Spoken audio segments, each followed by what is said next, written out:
सरकारने लाडकी बहीण योजना आणली खरी, पण त्याच सत्ताधारी पक्षाच्या लाडक्या घरामध्ये लाडक्या बहिणी असुरक्षित आहेत। पुण्याच्या मुळशीमध्ये वैष्णवी हगवणे यांच्या मृत्यूने हे अधोरेखित झालंय। राष्ट्रवादीचे पदाधिकारी राजेंद्र हगवणे आणि कुटुंबियांच्या अमानुष जाचाला कंटाळून वैष्णवीने स्वतःचं जीवन संपवलंय। पण राजकीय वरदहस्त असलेले राजेंद्र हगवणे अद्यापही मोकाट आहेत।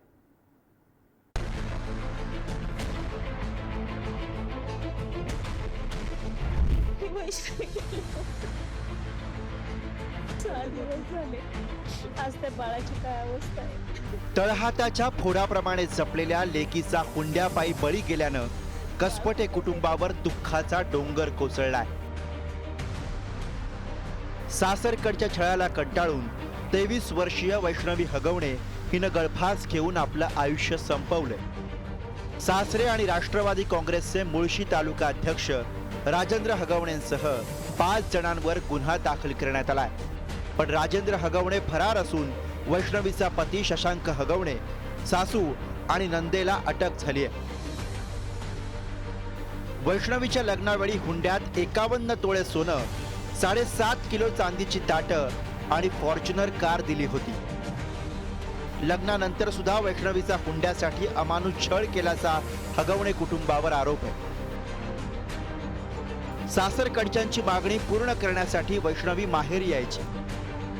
दरवेळी वैष्णवीला 50,000 ते 1 लाख रुपये द्यायचो असं तिचे वडील सांगतायत। अधिक महिन्यात जावई शशांक हगवणेला सोन्याची अंगठी सुद्धा दिली।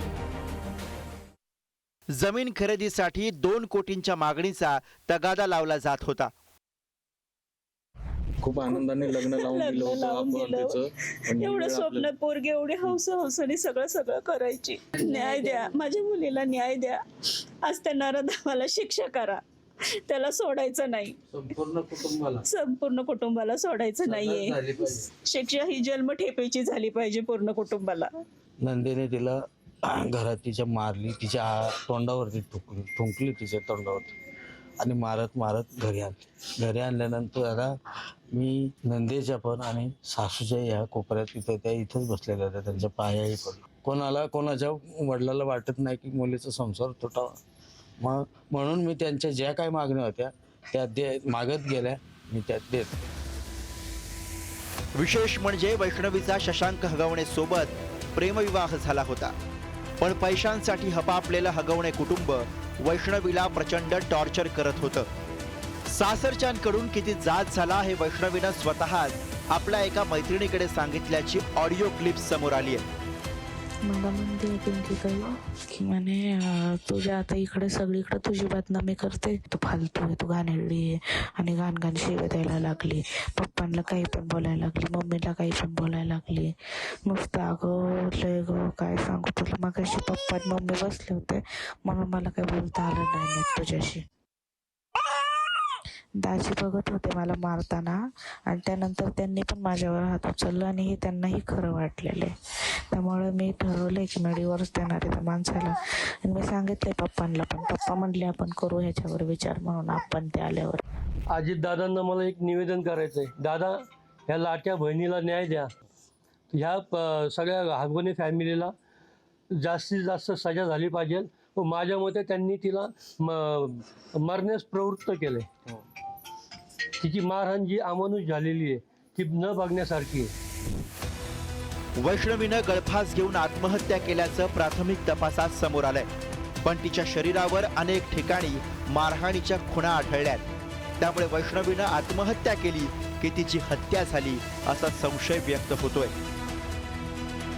डॉक्टरांनी जे पार्ट्स काढून ठेवलेले आहेत ते आम्ही ॲनालिसिससाठी पुढे पाठवणार आहे आणि सध्या जे कारण दिलेलं आहे हँगिंगचे कारण दिलेलं आहे आणि बॉडीवर मारहाणीच्या खुणा आहेत। जे सायंटिफिक पुरावे आहेत, फॉर एक्झाम्पल त्यांच्या घरी असणारे 6-7 प्रकारचे कॅमेरेज, त्या ठिकाणच्या ज्या काम करणाऱ्या, त्याचबरोबर आजूबाजूचे जे परिस्थितीजन्य पुरावे मिळवण्यासारखे जे साक्षीदार वगैरे आहेत त्या गोष्टी आम्हाला कलेक्ट करायला संधी मिळालेली आहे आणि त्या दृष्टीने त्या गुन्ह्याचा प्रोग्रेस चालू आहे। काही लोकांचं म्हणणं होत पडतंय की ती हत्या झाली आहे, ती सुसाईड नाही आहे।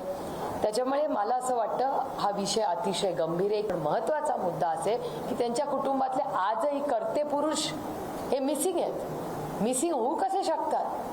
आणि त्या 24 वर्षाच्या मुलीला या पुरोगामी विचाराच्या महाराष्ट्रामध्ये न्याय मिळालाच पाहिजे आणि त्याच्यासाठी जी काही लढाई लढावी लागेल त्या मुलीसाठी, त्या महाराष्ट्राच्या लेकीसाठी मी स्वतः लढणार.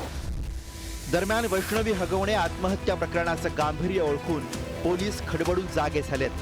वैष्णवीचे वडील आनंद कसपटे यांनी हुंड्यात दिलेली आलिशान फॉर्च्युनर कार जप्त करण्यात आली आहे. धक्कादायक म्हणजे मोठ्या सुनेचा सुद्धा छळ केल्याप्रकरणी राजेंद्र हगवणेंवर 2024 मध्ये गुन्हा दाखल झालाय. पण तेव्हा सुद्धा राजकीय दबावापोटी त्यांच्यावर कोणतीही कारवाई झाली नसल्याचं बोललं जात आहे. तेव्हाच राजेंद्र हगवणेंसह त्यांच्या कुटुंबियांवर कठोर कारवाई झाली असती तर कदाचित वैष्णवीवर हे टोकाचं पाऊल उचलण्याची वेळ आली नसती. तुषार झरेकरसह ब्युरो रिपोर्ट, पुढारी न्यूज.